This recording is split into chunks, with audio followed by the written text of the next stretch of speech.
ಚೆನ್ನಾಗಿ ಹುರ್ಕುವ. ನೋಡಿ ಉಪ್ಪು ನೋಡಿ ಹೇಗೆ ನೀರಾಗ್ತಾ ಉಂಟಂತೇಳಿ. ಈ ಥರ ನಾವು ಡಬ್ಬದಲ್ಲಿ ಹಾಕಿಟ್ರೆ 1-2 ವರ್ಷ ತನಕ ಕೂಡ ಏನು ಹಾಳಾಗೋದಿಲ್ಲ.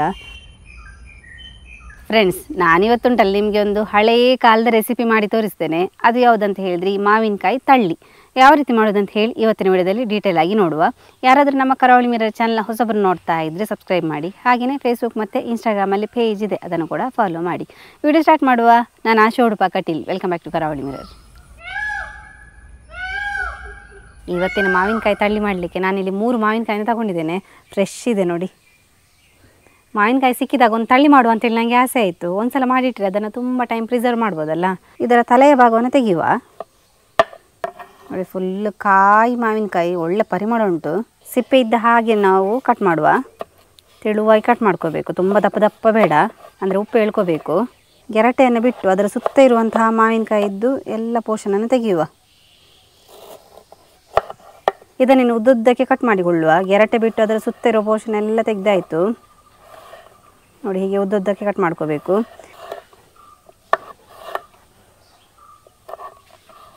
ನೋಡಿ ಇಷ್ಟು ತೆಳುವಾಗಿ ಉದ್ದುದ್ದಕ್ಕೆ ಕಟ್ ಮಾಡಿಕೊಳ್ಬೇಕು. ಈ ಥರ ಕಟ್ ಮಾಡಿ ಆದ ನಂತರ ಅದನ್ನು ಉಪ್ಪಲ್ಲಿ ಹಾಕಬೇಕು.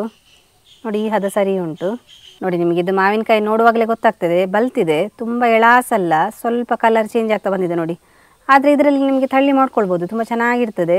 ಖಾರಕ್ಕೆ ಬೇಕಾಗಿ ಒಂದು 4 ಹಸಿಮೆಣಸನ್ನು ತಗೊಂಡಿದ್ದೇನೆ. ಅದನ್ನು ಕೂಡ ಹೀಗೆ ಉದ್ದುದ್ದಕ್ಕೆ ಕಟ್ ಮಾಡುವ. ಉದ್ದಕ್ಕೆ ಕಟ್ ಮಾಡಿ ಹಾಕೋದ್ರಿಂದ ಅದರ ಖಾರ ಎಲ್ಲ ಬಿಟ್ಕೊಳ್ತದೆ. ಒಂದು ಡ್ರೈ ಇರುವ ಪಾತ್ರಕ್ಕೆ ಮೆಣಸು ಹಾಗೆಯೇ ಕಟ್ ಮಾಡಿದಂತಹ ಈ ಮಾವಿನಕಾಯಿ ಎಲ್ಲ ಹಾಕ್ಕೊಳ್ಳುವ. ಇನ್ನಿದರ ಮೇಲ್ಗಡೆ ಕಲ್ಲುಪ್ಪನ್ನು ಹಾಕ್ಕೊಳ್ಳುವ. ನಾವು ಉಪ್ಪಿದಕ್ಕೆಲ್ಲ ಜಾಸ್ತಿ ಹಾಕೋಬೇಕಾಗ್ತದೆ.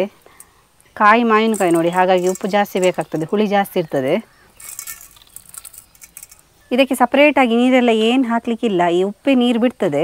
ಮತ್ತು ಹಾಗೆ ಒಂದು ಡಬ್ಬದಲ್ಲಿ ಹಾಕಿ ನಾವು ಸ್ಟೋರ್ ಮಾಡಬೇಕು. ಎಲ್ಲ ಕಡೆಗೆ ಉಪ್ಪು ಮೆಣಸಿನಕಾಯಿ ಎಲ್ಲ ಹರಡಬೇಕು, ಖಾರ ಮತ್ತು ಉಪ್ಪು ಎಲ್ಲ ಬರಬೇಕು. ಇಡೀ ಮಾವಿನಕಾಯಿ ಖಾರ ಉಪ್ಪು ಹೇಳ್ಕೊಳ್ಬೇಕು. ಈ ಥರ ಮಾಡಿ ಕೈಯಲ್ಲಿ ಏನು ಮುಟ್ಟೋದು ಬೇಡ, ಈ ಥರ ಪಾತ್ರದಲ್ಲೇ ಮಾಡಿ ಎಲ್ಲ ಕಡೆಗೆ ಉಪ್ಪನ್ನು ಹರಡುವ.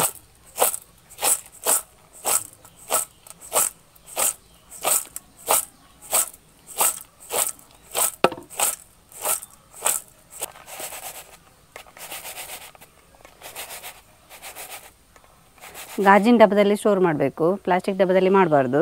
ಉಪ್ಪು ಮೆಣಸಿನಕಾಯಿ ಹಾಗೆಯೇ ಈ ಮಾವಿನಕಾಯಿ ಎಲ್ಲ ಒಟ್ಟಿಗೆ ಬರ್ತದೆ ನೋಡಿ. ನಾವು ಈ ಥರ ಚೆನ್ನಾಗಿ ಮಿಕ್ಸ್ ಮಾಡಿಕೊಂಡಿದ್ದೇವೆ. ಸ್ವಲ್ಪ ಕೂಡ ನೀರಿನ ಪಸ ಇರಬಾರ್ದು ಗಾಜಿನ ಡಬ್ಬದಲ್ಲಿ ಕೂಡ. ಈ ಥರ ನಾವು ಡಬ್ಬದಲ್ಲಿ ಹಾಕಿಟ್ರೆ 1-2 ವರ್ಷ ತನಕ ಕೂಡ ಏನು ಹಾಳಾಗೋದಿಲ್ಲ. ಮತ್ತು ನೀರೆಲ್ಲ ಸೇರಿಸಲಿಕ್ಕಿಲ್ಲ, ಇದು ಉಪ್ಪೇ ನೀರು ಬಿಟ್ಕೊಂಡಿರ್ತದೆ, ಹಾಗೆ ಪ್ರಿಸರ್ವ್ ಮಾಡ್ಬೋದು. ಇನ್ನು ಹಾಗೆ ಮುಚ್ಚುವ, ಚೆನ್ನಾಗಿ ಹುರ್ಕುವ. ನೋಡಿ ಉಪ್ಪು ನೋಡಿ ಹೇಗೆ ನೀರಾಗ್ತಾ ಉಂಟಂತೇಳಿ.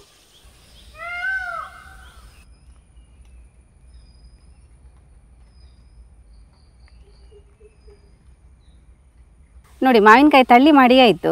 ಇದರ ಸ್ಪೆಷಾಲಿಟಿ ಏನಂತ ಹೇಳಿ ನೀವು ಆಲೋಚನೆ ಮಾಡ್ತಾ ಇರ್ಬೋದು, ಸಿಂಪಲ್ಲಾಗಿ ಮಾಡಿದ್ದೇವೆ ಅಂತೇಳಿ. ಆದರೆ ಇದನ್ನು ನೀವು ಗಂಜಿ ಮಾಡುವಾಗ ಇದನ್ನು ಹಾಕಿ ಸೇವಿಸ್ಬೋದು, ಭಾರಿ ರುಚಿ ಇರ್ತದೆ. ಯಾಕಂತೇಳಿದರೆ ಆಲ್ರೆಡಿ ಮೆಣಸು ಹಾಗೆ ಉಪ್ಪು ಸೇರಿರ್ತದೆ ಈ ಮಾವಿನಕಾಯಿಗೆ.